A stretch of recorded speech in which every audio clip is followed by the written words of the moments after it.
Sputtering Song Spinner! My opponent's about to send us to the Shadow Realm right now. Welcome to the Knighthood. Aw, let's go. Nami Twisted Fate. Duskbringer, into Stygian Onlooker, float turn 1. This looks like a great hand, to be honest.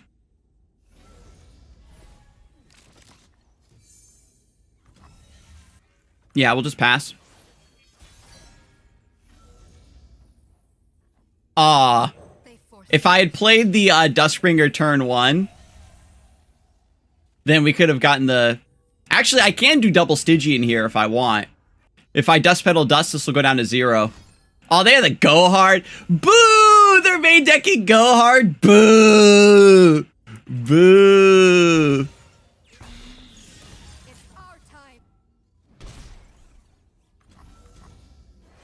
I'm not going to push with the second Onlooker there. I'm going to save the Dust Petal Dust for Aphelios. Her flowers bring the moonlight with them. Calibrum. The moon rises. In position. We're going to trade our 2-1 into the Saboteur, so we don't put Aphelios into range of Vile Feast. Star Shepherd only gets buffed when you heal allies.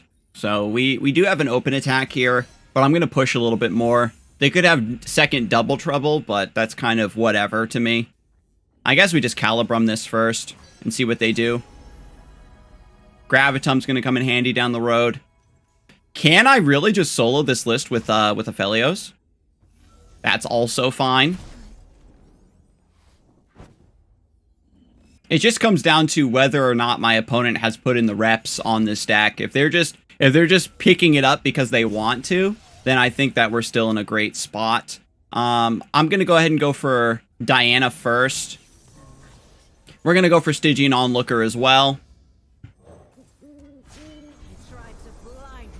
Wipe their board. This is the other side of the coin, right? Where if you play for tempo and just keep their board clear, then the Nami doesn't have anything to buff, and you're kind of chilling. So we pull like that, we attack like this.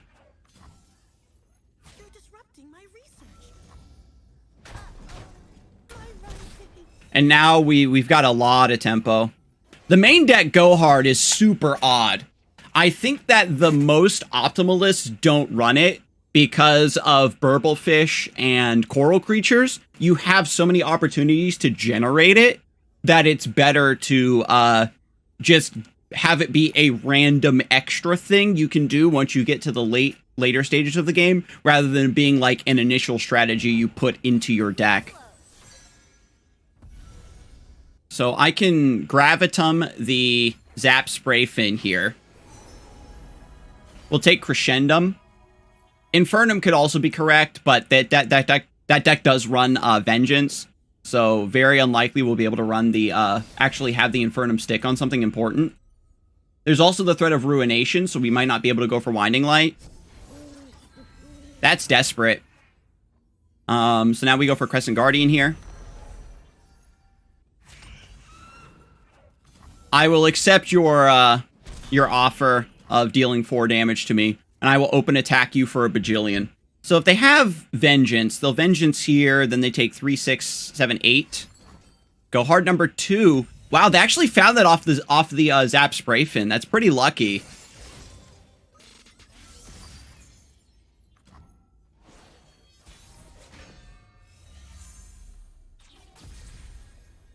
I'm going to Heavens Aligned and then attack.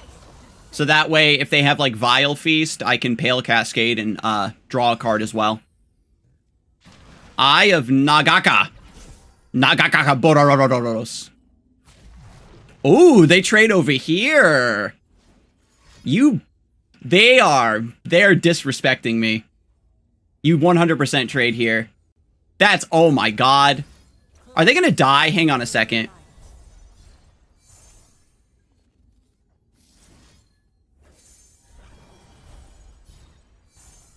Oh my wa mo.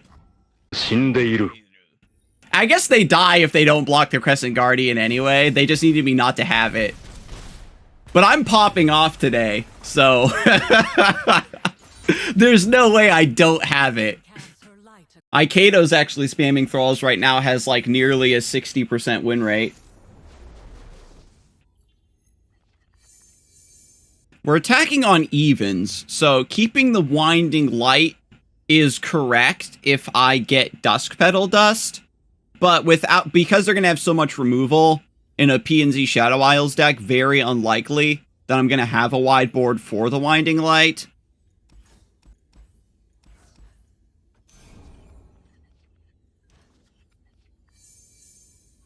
Yeah, so we just get a little bit more early game. Oh, you'll love to see it.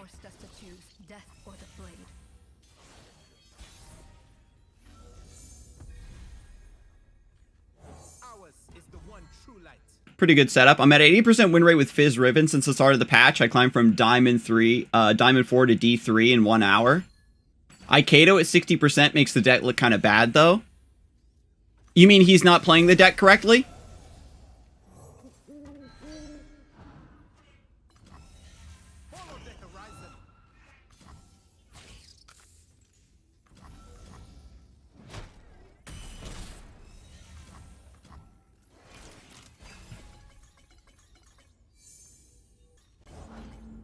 Well, suffice to... Oh, God, no spells in their next handful of draws.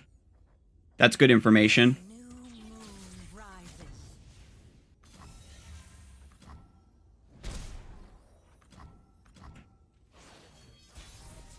I don't have the brain capacity to follow the game right now. I'm just going on the ride. Aikato can get 60% with anything. I'd expect 65 or 70 from him on a busted deck.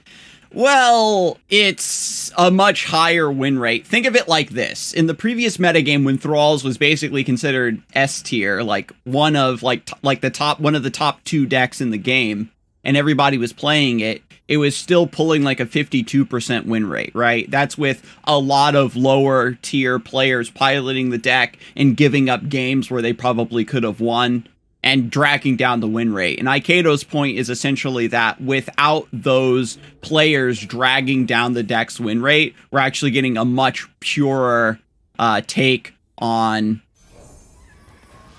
how, strong the deck truly is when it's just not being hard countered by the meta, not being widely played. So we can go for Pale Cascade here, which is great because we get our challenger. We just attack with everything. And they get the vibe. Weird that they don't kill the flight. I'm thinking if it's worth the Pale Cascade this. I think so. I'm drawing a card. I'm pushing 3 damage. Because my hand is just full of odds and ends right now. So I'm just going to keep trying to pushing through and deal some damage here. Really appreciate that resub, Yoshi Games. There's Vi. Which is like, whatever. You know what I mean? It's like, yay, it's Vi. I did use my Diana's Pale Cascade, so I could actually, like, kill Vi.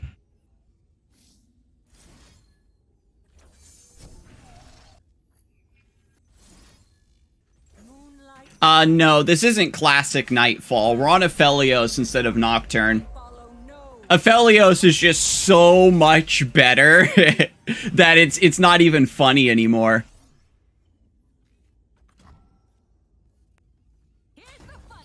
Oh my god, they actually pulled her. Oh my god.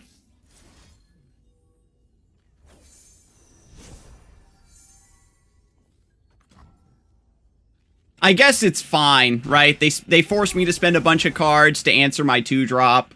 They basically just cast Vengeance there.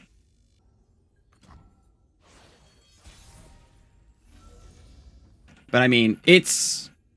You know how I always say it. Whenever they, like, buff these champions, they make the champion itself better, but they don't answer the underlying problems of why this champion is bad. You know what I mean? We'll play the Ephemeral Stygian here. What? Okay, they've got Withering Wail then. I'm going to go for Crescendum. If they're going to whale this board, I'm just going to go for a wide swing. They've got Whale or Double Vile Feast or something.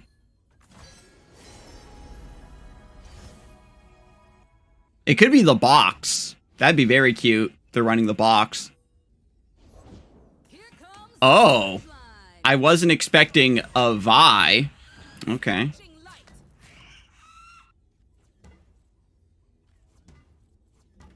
I'll just attack like this then. Yeah, minimize the value they get off of Vi.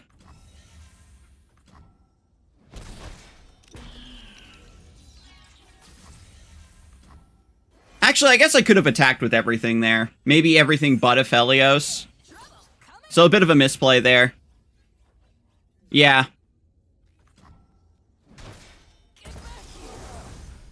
I really want to hold this Dust Petal Dust in case I get Winding Light. So I'm just going to do Solari Soldier, Crescent Guardian, Aphelios maybe. In this matchup, I bet the reason, too, we're seeing a lot more Shadow Isles P and Z is because Ruination counters Winding Light. I wonder if Riot will, at some point in the future, overbuff Katarina and she'll have an S-tier deck. She technically was in an S-tier deck with Red Viego. I think that the player base has finally realized that running Katarina is like a one-of in the decks that can afford it is correct. Like 1 or 2 copies. She's not like a 3-of hard build-around kind of champion. And now that we have so many champions in the game, we're seeing a lot more soupy builds. Like, you know, with crazy 2-2-1-1-1 ratios and well, that's too many champions, but you know what I mean, like 2-2-1-1 ratios and 3-1-1-1 ratios. I think it's actually still Crescendum. People are using her in Caitlyn Ezreal as well. Yo, what's up, Tasteless Casual? Welcome in. Oh, that's cute. That's a very cute one-of. A one-of Katarina and Tribeam. If you work your way into a really fantastic spot in terms of tempo. If they Ruination, I do get kind of cooked.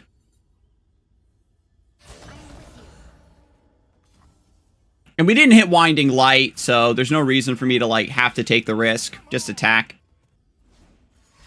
Yeah, Aphelios P and Z is basically the new discard aggro. And, it's a bit like Yordles and Arms, you know, you have a wide swarmy board, Zonite Urchin,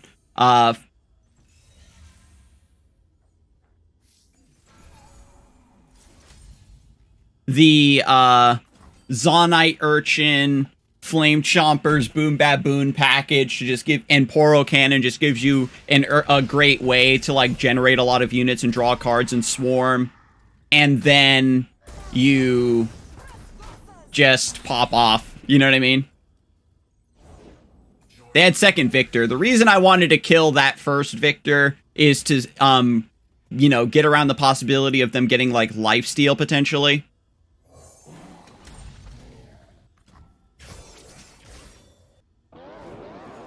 Shyvana's good? I think so, honestly.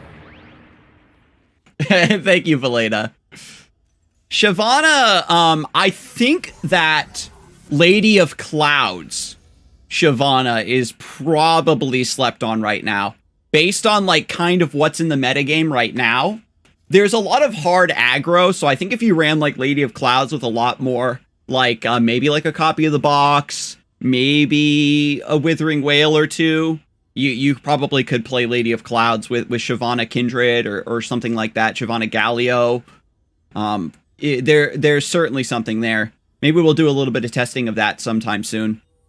Basically, I'm thinking of if it matters if I play Stygian Onlooker this turn or not, but I'm going to pass. We're getting late into the game, so I might be able to just do Crescendum, Onlooker, Winding Light. It just depends on what my opponent does. Oh, the Flight's great to add into this mixture as well. Because my opponent only has one guy in play, they might just, you know...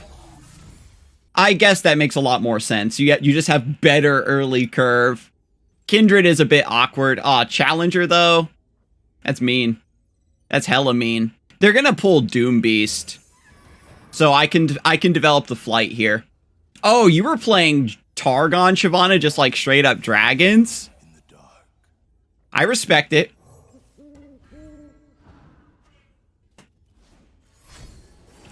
Sputtering Song Spinner! Oh my god, created by Ferris Financier. Come with me, chat, to a world of pure imagination. Come with me, and you will be in the Sputtering Song Spinner dimension. My opponent's about to send us to the Shadow Realm right now. And then all these cards buff Victor. Mystic Shot. Proximity Puff Cap. Okay. Sputtering Song Spinner is, like, legitimately one of the best cards in the game. Like, it's not even close. In these sorts of decks, like, I haven't seen anybody main decking it yet, but taking it off of Ferris Financier is correct way more often than you think it is. If I play Winding Light, Victor will kill it. I'm gonna pass. I have the Blinding Assault, my board! My board! It's gone! Let me think. Okay, I gotta play Winding Light here, so that everything can trade up into Victor. Is basically the idea. And they've got one more card from the Song Spinner as well. Do I Crescendum now? No. I saved this in case I top deck second Winding Light. Damn, they're going for it. Nice. Nice. I guess they have a, I guess they have a Vengeance in hand for my Winding Light. Suit up?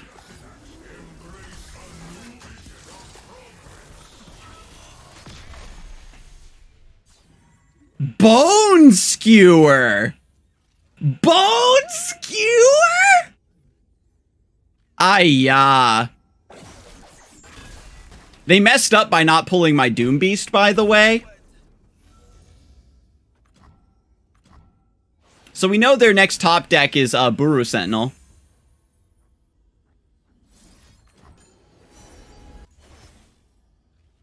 I was looking at card stats. All of the high win rate Demacia cards were great with Shyvana. The sea is too shallow a grave. By the moon's crescent blade. Really tragic. The nerf to Zenith Blade is changing up the meta for the best rally deck now. I didn't even think about Winding Light, though. Yo, what's up, Clitocoffin? Yeah, I knew that they had the Vengeance. That's a shame. I'm just going to attack. We have a lot of HP to work with, and by getting that Victor out of play, I feel like we buy ourselves a lot of time. Fading Memories is cute if they do anything. Oh. I thought we had much more time. Oh my god, they drew triple Victor, though. Ayah. Nagakabura sends her blessing.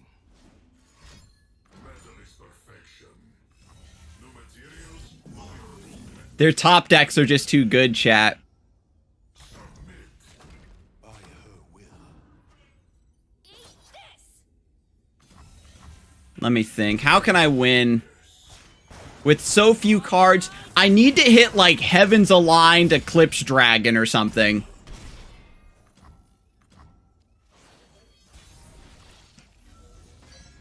Damn. Damn.